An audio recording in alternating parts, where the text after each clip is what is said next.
Okay, I wanted to show you another example here of graph sinusoidal functions phase shift. And what's interesting about this example is that it is going from the equation to the graph now.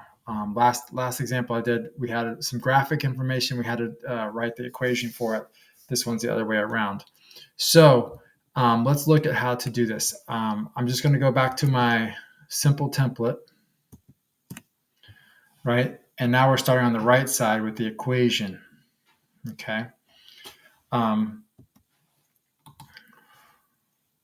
So the first thing we're going to do, right, is simply take the parentheses and factor out whatever is in both, actually whatever is just in front of the x. So I'm going to factor out a pi, and I'll just have x minus 3 inside the inner parentheses. This will help make things clear for us when we're doing the phase shift in the period. Okay. Next thing is I start to take care of some of the easier stuff, right? This is a positive sign function, right? It's a plus, even though there's no plus written here, it's not negative. So it's a positive sign function. That means I know what the graph is going to look like when it's over here. Its amplitude is 2, right? That's pretty clear. That number out in front is the amplitude. The number out back, the -4, is going to be the midline. That's the stuff that everybody loves. Now we'll get to the hard stuff, the phase shift and the period, which is a little bit more confusing.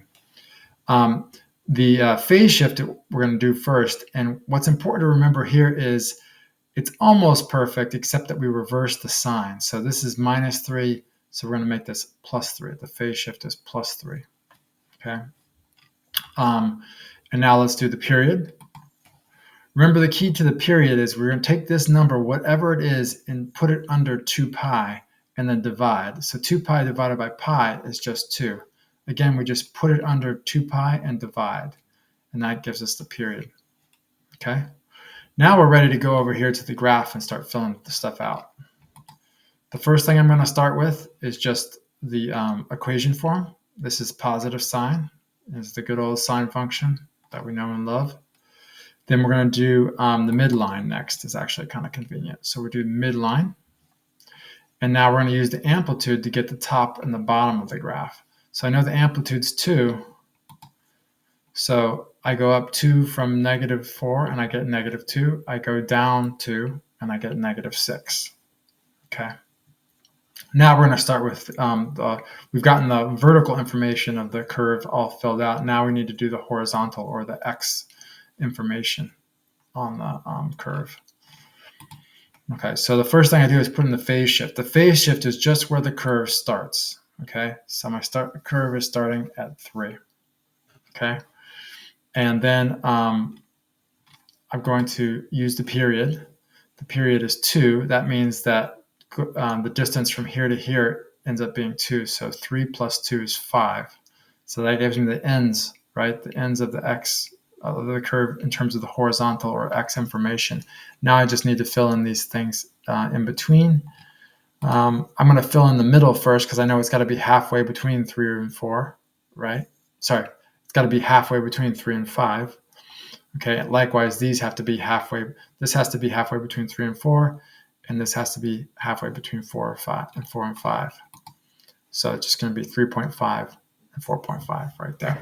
So now I've got all the values on my box, and what I want to do now is to put it in con. I need 2 points. I need a midline point, and I need a maximum or a minimum point.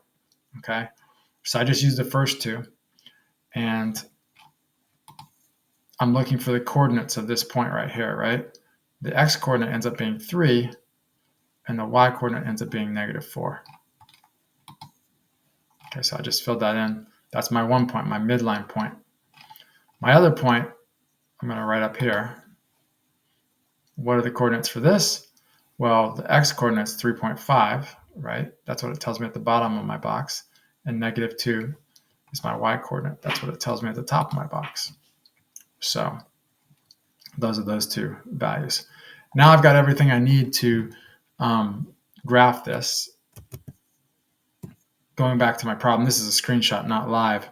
But the key is to remember that these 2 points aren't interchangeable. Con gives you a midline point, right? That needs to correspond to the midline point I have right here, which is 3, -4. So I would move that over 3 and then -4 right here. And then this other point is a maximum point, so 3.5 and -2.